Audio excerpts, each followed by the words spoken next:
ജയ മാതാവേ ജയ ജയ കൊച്ചി രൂപതയാം തായേ ജയ ജയ കൊച്ചി രൂപതയാം തായേ ജയ ജയ കൊച്ചി രൂപതയാം തായേ. ക്രിസ്തുവിൽ എനിക്ക് ഏറ്റവും സ്നേഹമുള്ള എന്റെ അനിയന്മാരെ, അനിയത്തിമാരെ, പ്രിയമുള്ളവരെ, കാലം നമ്മൾ ഒരുമിച്ച് ക്ലാസ്സിലിരിക്കുവാൻ അനുവദിക്കുന്നില്ല. എന്നിരുന്നാൽ തന്നെ കർത്താവിന്റെ വചനത്തെക്കുറിച്ചുള്ള ഓർമ്മയും അതിനെക്കുറിച്ചുള്ള പഠനവും നമുക്ക് ഉപേക്ഷിക്കാൻ പറ്റാത്ത ഒന്ന് തന്നെയാണ്. അതുകൊണ്ടാണ് നമ്മളിങ്ങനെ ഓൺലൈനിലൂടെ കർത്താവിനെ കുറിച്ച് കൂടുതൽ മനസ്സിലാക്കാനായി ഒത്തുചേർന്നിരിക്കുന്നത്. അതിനാൽ തന്നെ ഇന്നത്തെ ദിവസം പ്രത്യേകിച്ച് 12ാം ക്ലാസ്സിലെ യുവതിവാക്കളായ നിങ്ങൾക്ക് മുമ്പിൽ പങ്കുവെക്കാൻ ആഗ്രഹിക്കുന്ന നമ്മുടെ ആദ്യത്തെ പാഠമാണ്. ആദ്യത്തെ പാഠം എന്ന് പറയുമ്പോൾ വളരെ സിമ്പിളാണ്. ബൈബിളും ക്രിസ്തീയ ജീവിതത്തെ കുറിച്ചാണ് ഇതിൽ ചർച്ച ചെയ്യുന്നത്. അതിനാൽ നിങ്ങളെല്ലാവരും, പ്രത്യേകിച്ച് 12ാം ക്ലാസ്സിലെ നിങ്ങളെല്ലാവരെയും സ്നേഹപൂർവ്വം ഈ ആദ്യത്തെ എപ്പിസോഡിലേക്ക് പ്രത്യേകമായി സ്വാഗതം ചെയ്യുകയാണ്. നമുക്ക് ഒരുമിച്ചൊന്ന് പ്രാർത്ഥിച്ചാലോ?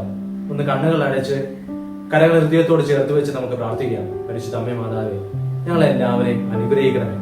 പ്രത്യേകിച്ച് വചനത്തെക്കുറിച്ച് കൂടുതൽ അറിയാനുള്ള കൃപ പരിശുദ്ധാത്മാവിനെ അഴച്ചുകൊണ്ട് ഞങ്ങളിലേക്ക് പ്രചോദിപ്പിക്കുവാൻ അങ്ങേ പുത്രനോട് അപേക്ഷിക്കണമേ. നന്മ തന്നെ മറിയമേ സ്വസ്തി, കർത്താവ് അങ്ങേരുടെ സ്ത്രീകൾ അങ്ങ് അനുഗ്രഹിക്കപ്പെട്ടതാവും, അങ്ങയുടെ ഫലമായി Isho അനുഗ്രഹിക്കപ്പെട്ടതാവും.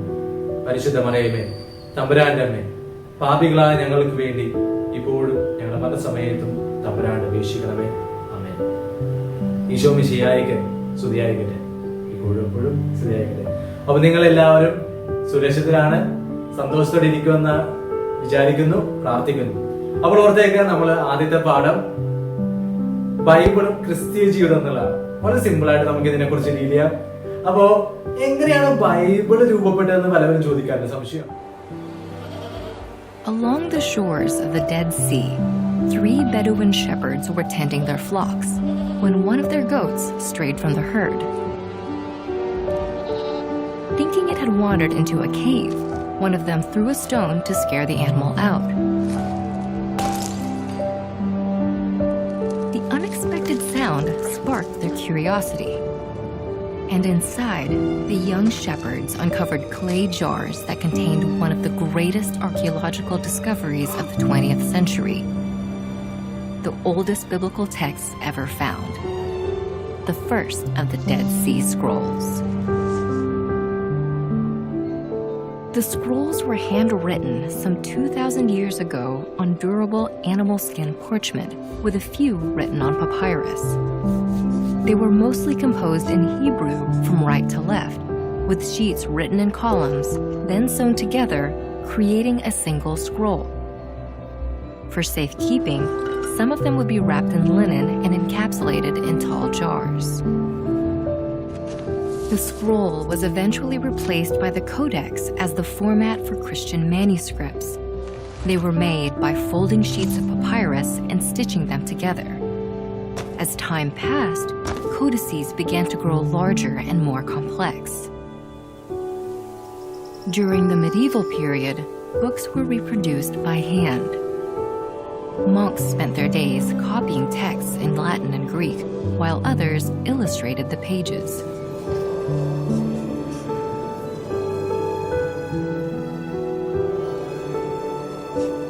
It was a grueling process that required great skill and training. The books were very expensive. To illuminate the text, they used various pigments and gold leaf. And the pages could require the hides of hundreds of sheep or calves. But it was the introduction of the printing press that transitioned the Bible from the Middle Ages into the early modern world. This invention revolutionized book production, ultimately making the Bible available to the masses. Today, it is the best-selling book of all time. Inside its pages, you can find the stories of the creation of the world, Noah's Ark and the flood, Moses receiving the 10 Commandments, the construction of Solomon's temple, the birth of Jesus, his crucifixion and resurrection, the Holy Spirit coming to the apostles, and many more. Large portions of these biblical stories are represented in 400 of the oldest manuscripts studied so far. Although a few are complete, most are either incomplete or fragments. Today, the search for more manuscripts continues. What other treasures, like the Dead Sea Scrolls, are yet to be found? അപ്പൊ ബൈബിളിൽ എത്ര പുസ്തകമാണെന്ന് വെച്ചാൽ നിങ്ങൾക്ക് എല്ലാവർക്കും അറിയാവുന്ന ഒരു ഉത്തരമാണ്. അറിയാലോ, മൊത്തം 73. ഈ ബൈബിളെ രണ്ടായിട്ട് തന്നെ തിരിച്ചിരിക്കണം. പുതിയ നിയമമുണ്ട്, പഴയ നിയമമുണ്ട്. പഴയ നിയമത്തിൽ എത്ര പുസ്തകം? 46. പുതിയതോ 27. അപ്പൊ മൊത്തം 73. അപ്പൊ ഒന്ന് മനസ്സിലേക്ക് ഓർത്തേക്കണം, മൊത്തം എത്ര ദിവസമുണ്ട്? 73. അപ്പൊ നിങ്ങൾ എല്ലാവരും ബൈബിളിലൂടെ പലതവണ കടന്നുപോയിട്ടുള്ള, വായിച്ചിട്ടുണ്ട്, തൊട്ടിട്ടുണ്ട്. നമ്മുടെ എല്ലാവരും വീട്ടിൽ ബൈബിളുണ്ട്. അപ്പൊ ഓർത്തേക്ക, ഈ ബൈബിളിലൂടെ ഒന്ന് കടന്നു പോകുന്നത് നല്ലതാണ്. അപ്പൊ ഈ ബൈബിള് എങ്ങനെയാണ് ഈ രണ്ടാക്കി തിരിച്ചതെന്നൊക്കെ ചിലവർ ചോദിക്കാറുണ്ട്. എന്തിനാ പഴയ നിയമം പുതിയ നിയമം, ഇത് തമ്മിൽ എന്ത് വ്യത്യാസം? ഒന്ന് അറിഞ്ഞിരുന്നേക്ക. പഴയ നിയമം എന്ന് പറയുമ്പോൾ അതിൽ പ്രവാചകന്മാരുണ്ട്, നമ്മുടെ ചരിത്രമുണ്ട്, നമ്മളുടെ ഭൂമിയെയും പ്രപഞ്ചത്തിനെയും സൃഷ്ടിയെ കുറിച്ച് എല്ലാം പറയുന്നുണ്ട്, പല കഥകളുണ്ട്, പല ഇൻസ്പയറിംഗ് സ്റ്റോറീസ് അതിലടങ്ങിയിട്ടുണ്ട്, പല പോയട്രി ഉണ്ട്, അങ്ങനെ പല പല കാര്യങ്ങളെല്ലാം പഴയ നിയമത്തിലുണ്ട്, പല പ്രവചനങ്ങൾ, അങ്ങനെ ഒത്തിരി പേര്.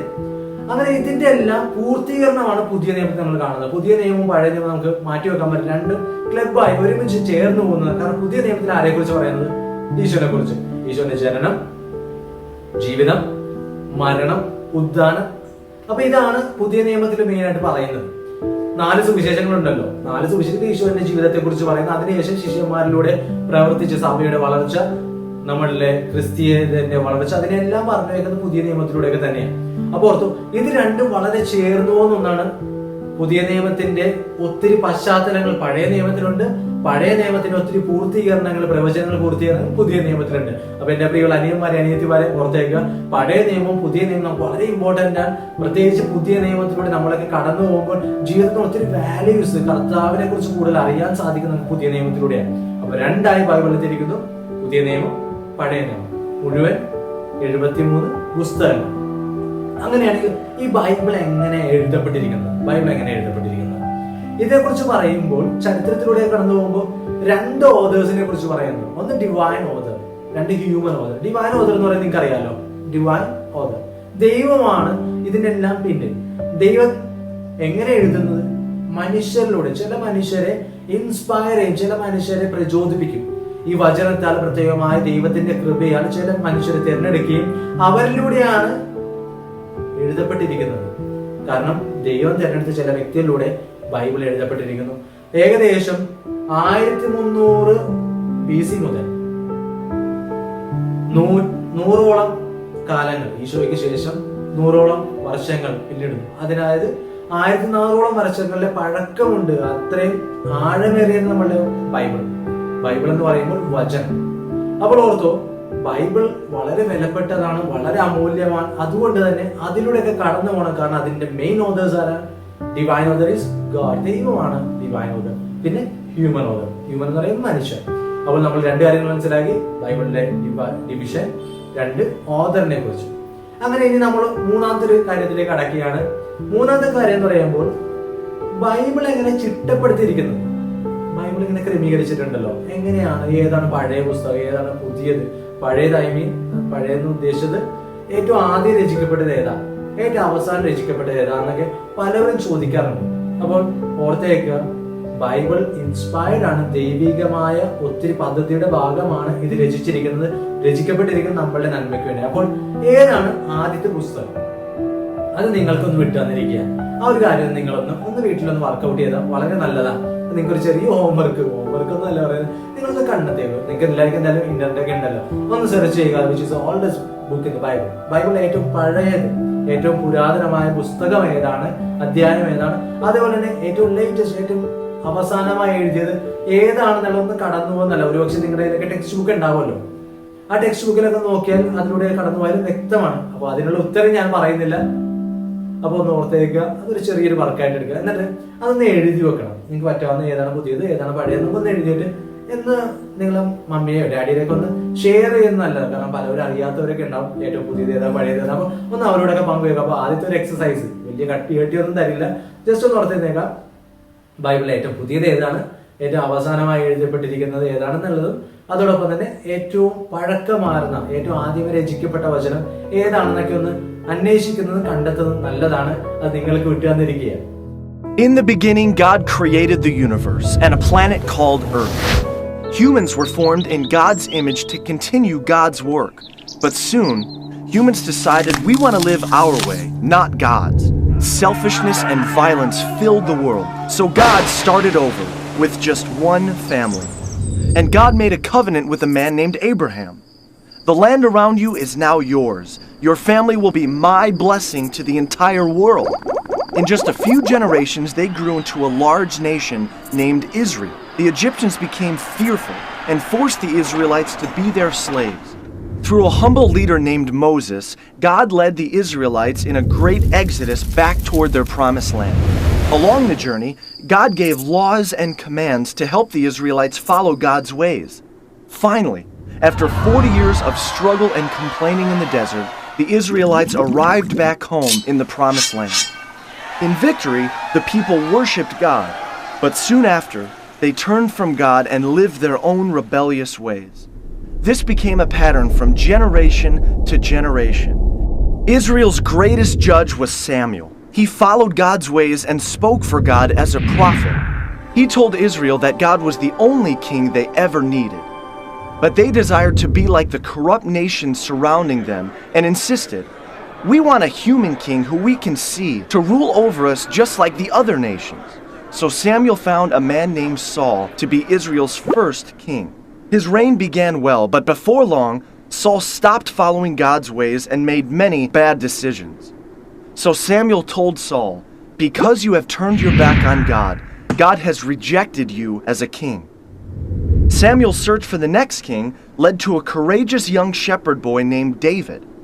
When David grew up to be king, God blessed him and the Israelites greatly. But David was not perfect. He had an affair with a married woman and committed a murder to cover it up. But deep inside, David always loved God and would return to living in God's ways. Known as the poet warrior, he wrote music to God called psalms, heartfelt expressions of prayer, struggle, and thankfulness. After many years as king, David gave the throne to his son Solomon. God also told David, "One day, one of your descendants will rule with a kingdom that will never end." Solomon succeeded his father David, becoming the richest king in Israel's history. Full of God's wisdom, Solomon wrote books like Proverbs and built a magnificent temple, a permanent tabernacle reminding people of God's continual presence. But Solomon strayed from God, marrying corrupt wives who led him into worshiping false gods. Civil war broke out, dividing the country into a northern kingdom called Israel and a southern kingdom called Judah. Soon, both of these kingdoms were led by corrupt kings who ignored God's ways.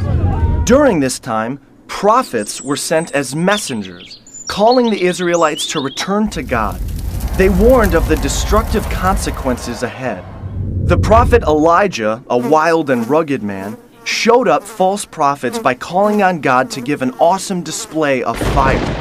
The prophet Elisha followed him, bringing a boy back to life by causing him to sneeze. These prophets challenged the Israelites and their kings to return to God's better ways. But the Israelites would not listen. Distracted in their own rebellion, other nations swept in and conquered both of the kingdoms of Israel and Judah. God's people were forced out of the promised land, and many were taken away to be slaves once again. The temple was destroyed, and the people lost everything. This was a time called the exile, where many of the Israelites, now called Jews, were scattered across different lands. One prophet named Daniel was sent to a city named Babylon. The law demanded that everyone pray only to the king of Babylon, but Daniel refused and prayed to God 3 times a day. So Daniel was thrown into a pit of hungry lions. But God closed the mouths of the lions, and Daniel emerged the next morning without a scratch. Though scattered, God was still watching over the Jewish people, and God gave them hope, speaking through the prophet Jeremiah's words, "I'll make a new covenant with the people of Israel, returning them to the promised land and filling their hearts and minds with my ways. 60 years later, this hope was realized. The Persian Empire freed the Jewish people to return to their promised land. A small number gathered back in the capital city of Jerusalem, and a new, smaller temple was built under the leadership of Ezra. Reunited, they celebrated and shouted with joy. But the elders wept in remembrance of what was lost. Prophets like Malachi and Isaiah pointed to the future and a coming king, a Messiah, one who would fully restore Israel and bring a new kingdom of peace. അടുത്തായിട്ട് നമ്മൾ ചിന്തിക്കാൻ പോകുന്നത് ഇതെങ്ങനെയാണ് എഴുതിയത്, എന്ത് കാരണത്താലാണ് എഴുതിയത്. ഇത് നമുക്ക് പെട്ടെന്ന് സിമ്പിൾ ആയിട്ട് മനസ്സിലാകുന്ന പറഞ്ഞാല് നമ്മുടെ വീട്ടിലേക്ക് നമ്മുടെ പാരന്റ്സ് നമുക്ക് കുറെ കഥകൾ പറഞ്ഞുതരും. കഥകൾ വേറെ കെട്ടുകഥകളല്ല, മറിച്ച് നമ്മുടെ കുടുംബ പാരമ്പര്യത്തെ കുറിച്ചൊക്കെ പറഞ്ഞുതരും. നമ്മൾ മമ്മിയുടെ അടിയൊക്കെ പറഞ്ഞു തരാറുണ്ട് അല്ലെ. ഇതേപോലെ തന്നെ പണ്ട് പരമ്പരാഗതമായി തലമുറ തോറും കൈമാറി വന്ന ഒത്തിരി കാര്യങ്ങളാണ് വചനം, വചനത്തിന്റെ അടിത്തറ എന്ന് പറയുന്നത്. പ്രത്യേകിച്ച് പഴയ നിയമമൊക്കെ നോക്കുമ്പോൾ ചരിത്ര പശ്ചാത്തലങ്ങളെല്ലാം തലമുറയായി കൈമാറി വന്നു. ആ കൈമാറി വന്ന സത്യം പിന്നീട് രചിക്കപ്പെടുകയാണ് ചെയ്യുന്നത്. അപ്പൊ രണ്ട് രീതിയിലാണ് ഇതിനെ പറയപ്പെടുന്നത്, വാമൊഴിയും വരമൊഴിയും. വാമൊഴി എന്ന് പറയുമ്പോൾ നമ്മൾ ലിസണിങ്ങിലൂടെ പരമ്പരാഗതമായി കൈമാറി വന്ന ഇതും, വരമൊഴി എന്ന് പറയുമ്പോൾ എഴുതുന്നത്, അത് എഴുതി ചിട്ടപ്പെടുത്തിയ ശൈലിയുമുണ്ട്. അപ്പൊ ഇങ്ങനെയാണ് ബൈബിളിന്റെ ആദ്യ കാലങ്ങളിലേക്ക് ബൈബിൾ രൂപപ്പെട്ടു വന്നിരിക്കുന്നത്. പിന്നീടുള്ള കാലയളവിലാണ് ഇത് എങ്ങനെയാണ് ഓരോ ചാപ്റ്റേഴ്സ് ആയി, ഓരോ ഹെഡിങ് ആയി, ഓരോ നമ്പേഴ്സ് ആയി തിരിച്ചു, വേഴ്സസ് ഒക്കെ തിരിച്ചത് പിന്നീടുള്ള കാലയളവിലാണ്. അത് നമ്മൾ അടുത്ത ക്ലാസ്സിലേക്ക് ചിന്തിക്കാം. അപ്പോൾ എങ്ങനെയാണ് ബൈബിളില് ഇത് രൂപപ്പെട്ടിരിക്കുന്നത് നമ്മൾ അടുത്ത ക്ലാസ്സിലേക്ക് പോകുന്നതിന് മുമ്പായി ഒരു കാര്യം ഓർത്തേക്കുക, ബൈബിൾ വളരെ അമൂല്യമാണ്. നമ്മുടെ ജീവിതത്തിലേക്ക് ദൈവം പല രീതിയിൽ പ്രവർത്തിക്കാറുണ്ട്, സംസാരിക്കാറുണ്ട്. അതിൽ ഏറ്റവും പ്രധാനം ഒന്ന് വചനത്തിലൂടെയാണ്. കാരണം വചനം ദൈവമാണ്. ദൈവമായ വചനം മനുഷ്യാവതാരം ചെയ്താണ് ക്രിസ്തു. അപ്പോൾ ക്രിസ്തു നമ്മളോട് സംസാരിക്കുന്നത് എങ്ങനെയാ? വചനത്തിലൂടെ. വചനം നമ്മളോട് സംസാരിക്കുമ്പോൾ അത് നമ്മളെ ഒത്തിരി ഇൻസ്പയർ ചെയ്യാൻ, നമ്മളെ ഒത്തിരി പ്രചോദിക്കും, ഒത്തിരി ബലമായി മാറും. അതിനാൽ എന്റെ പ്രിയമുള്ള അനിയന്മാരെ, അനിയത്തിമാരെ, നമ്മുടെ വീട്ടിലൊക്കെ ആയിരിക്കുമ്പോൾ നമ്മുടെ ആദ്യ പാഠം ബൈബിളും ക്രിസ്തീയ ജീവിതത്തിലൂടെ കടന്നു പോകുമ്പോൾ ഓർത്തേക്കുക, ബൈബിൾ എന്താണ്, ബൈബിൾ എന്തൊക്കെ അടങ്ങിയിരിക്കുന്നു, അതെങ്ങനെയാണ് രൂപപ്പെട്ടത്, അതിന്റെ പശ്ചാത്തലം എന്താണ്, അതിന്റെ ആദ്യ പുസ്തകം ആദ്യമായി രചിക്കപ്പെട്ട ഏതാണ്, ഇതെല്ലാത്തിലൂടെ ഒന്ന് കടന്നു പോകുന്നല്ല.